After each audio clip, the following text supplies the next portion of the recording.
नमस्कार। आकाशवाणी देहरादून से प्रस्तुत हैं प्रादेशिक समाचार।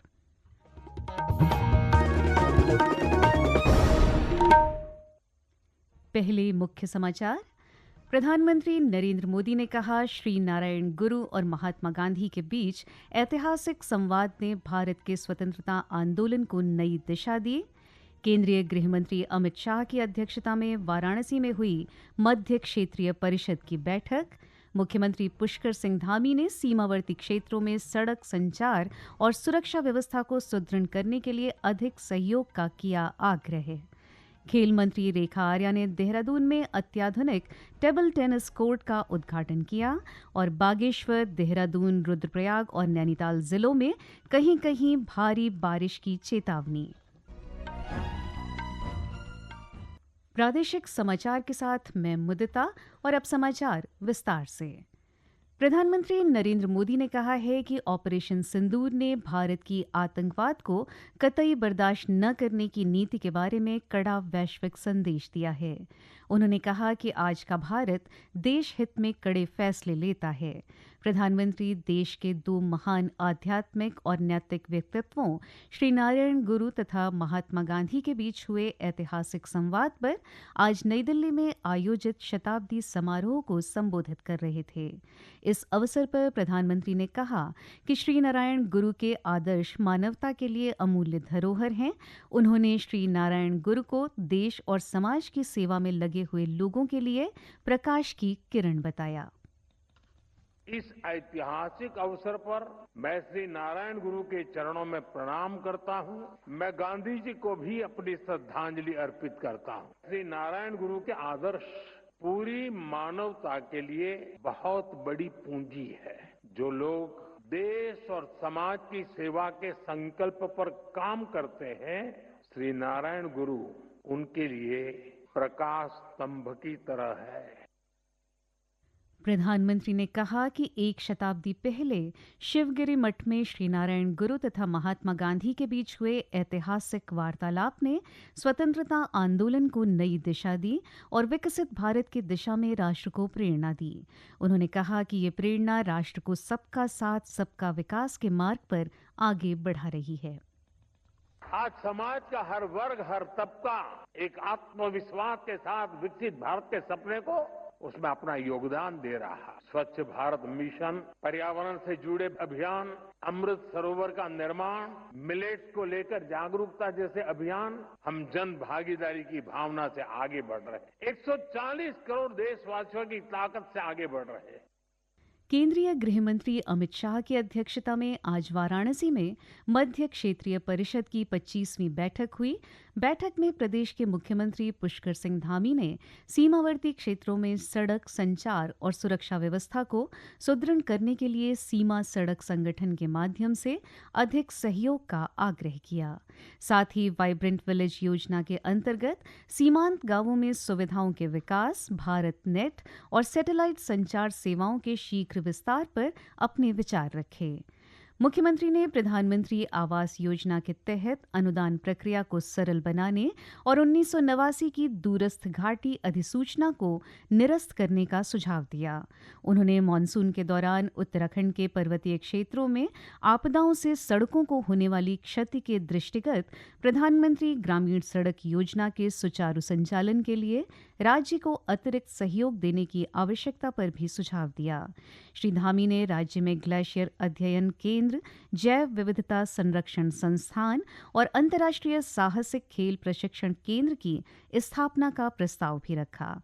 साथ ही अगले वर्ष नंदा राजजात यात्रा और 2027 के कुंभ मेले के सफल आयोजन के लिए केंद्र सरकार से सहयोग का अनुरोध किया।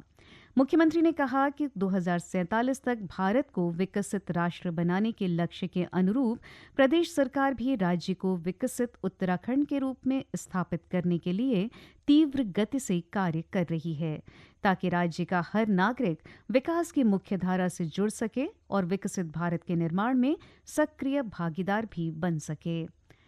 संविधान हत्या दिवस कल मनाया जाएगा। ये दिन 25 जून 1975 को भारत के संविधान को कुचलने की घटनाओं की याद दिलाता है।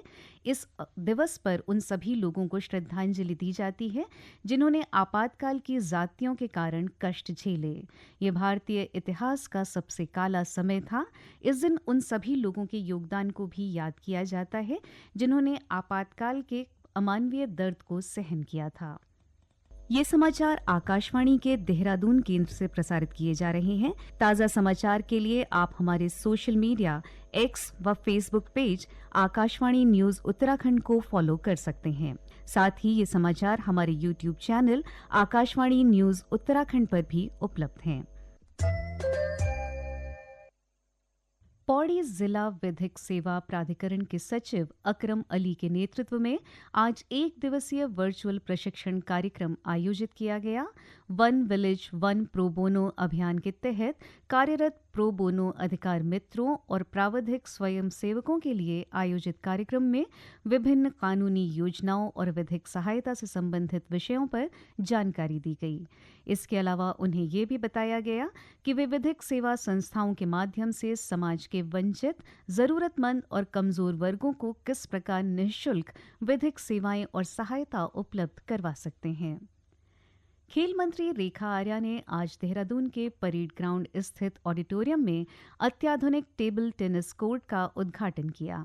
इस सुविधा की शुरुआत जिला खेल कार्यालय और वेटरन टेबल टेनिस खिलाड़ियों के सहयोग से की गई है। इस अवसर पर खेल मंत्री ने कहा कि देहरादून के टेबल टेनिस खिलाड़ियों को अब अपना अभ्यास नियमित रूप से करने और प्रतियोगिताएं आयोजित करने के लिए आधुनिक सुविधाओं से युक्त परिसर मिल गया है। उन्होंने कहा कि इस सुविधा के बाद टेबल टेनिस में प्रदेश से और ज्यादा खिलाड़ी निखर कर सामने आएंगे और राष्ट्रीय और अंतर्राष्ट्रीय प्रतियोगिताओं में उत्तराखंड का प्रतिनिधित्व बढ़ेगा। मौसम विभाग ने आज बागेश्वर जिले में कहीं कहीं भारी से बहुत भारी बारिश का ऑरेंज अलर्ट जारी किया है। विभाग ने देहरादून, रुद्रप्रयाग और नैनीताल जिलों में भी कहीं कहीं भारी बारिश की संभावना जताई है। इस बीच प्रदेश में रुक रुक कर बारिश के चलते पर्वतीय क्षेत्रों में मार्ग बाधित हो रहे हैं। वहीं बागेश्वर जिले में भूस्खलन और मलबा आने से 19 सड़कें बाधित हैं। बारिश से सबसे अधिक प्रभावित इलाका कपकोट तहसील है, जहां कई मार्ग मलबा और पत्थर आने से बंद हैं। जिला आपदा प्रबंधन अधिकारी शिखा सोयाल ने बताया कि सभी मार्गों को खोलने का प्रयास किया जा रहा है। बारिश से हमारी टोटल 19 मोटर मार्ग सुबह तक जो स्टेटस था 19 मोटर मार्ग हमारे बंद थे। अधिकांशतः मोटर मार्ग जो हमारे ग्रामीण मोटर मार्ग बंद थे, जिनमें से 5 मोटर मार्ग अभी खुल गए हैं और बाकियों में भी कार्रवाई गतिमान है। तो मार्गों को सुचारू करने के लिए जिलाधिकारी महोदय के निर्देश है कि युद्ध स्तर पर कार्य किया जाएगा और सभी मोटर मार्गों को यथासंभव त्वरित गति से सुचारू किया जाएगा। और खाद्यान्न के बारे में अगर मैं आपको बताना चाहूँ तो पूर्ति विभाग के माध्यम से सितंबर तक का खाद्यान्न जो है जितने भी हमारे पैदल गोदाम है और लाभार्थी हैं उनको पहुंचाया जा चुका है। फिलहाल कोई ऐसे खाद्यान्न की कोई इशू नहीं है। उत्तरकाशी के जिलाधिकारी प्रशांत आर्य ने यमुनोत्री पैदल मार्ग पर हुई भूस्खलन की घटना का आज स्थलीय दौरा किया। इस दौरान उन्होंने राहत और बचाव में लगी एजेंसियों को हर संभव इंतजाम करने और जरूरी कार्यबल के साथ कार्यों में तेजी लाने के निर्देश दिए। ईरान और इजराइल के बीच तनाव को देखते हुए पौड़ी जिला प्रशासन ने वहां फंसे जिले के लोगों का विवरण देने को कहा है। केंद्र सरकार ने विदेश में फंसे भारतीय नागरिकों की सुरक्षित वापसी की प्रक्रिया शुरू की है। इसी के मद्देनजर जिला प्रशासन ने भी अपने स्तर पर इस संबंध में कदम उठाए हैं। अपर जिलाधिकारी अनिल सिंह गर्ब्याल ने बताया कि केंद्र सरकार के निर्देश पर ईरान में रह रहे ऐसे भारतीय नागरिकों का विवरण एकत्र किया जा रहा है जो वर्तमान परिस्थितियों के चलते स्वदेश लौटना चाहते हैं। उन्होंने बताया कि संबंधित नागरिक या उनके परिजन इस बाबत जिला प्रशासन से संपर्क कर विवरण उपलब्ध करा सकते हैं ताकि उनकी सुरक्षित वापसी को लेकर कदम उठाए जा सकें। अंत में मुख्य समाचार एक बार फिर। प्रधानमंत्री नरेंद्र मोदी ने कहा, श्री नारायण गुरु और महात्मा गांधी के बीच ऐतिहासिक संवाद ने भारत के स्वतंत्रता आंदोलन को नई दिशा दी। केंद्रीय गृह मंत्री अमित शाह की अध्यक्षता में वाराणसी में हुई मध्य क्षेत्रीय परिषद की बैठक।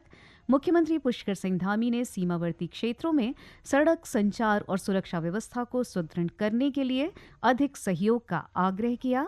खेल मंत्री रेखा आर्या ने देहरादून में अत्याधुनिक टेबल टेनिस कोर्ट का उद्घाटन किया और बागेश्वर, देहरादून, रुद्रप्रयाग और नैनीताल जिलों में कहीं कहीं भारी बारिश की चेतावनी।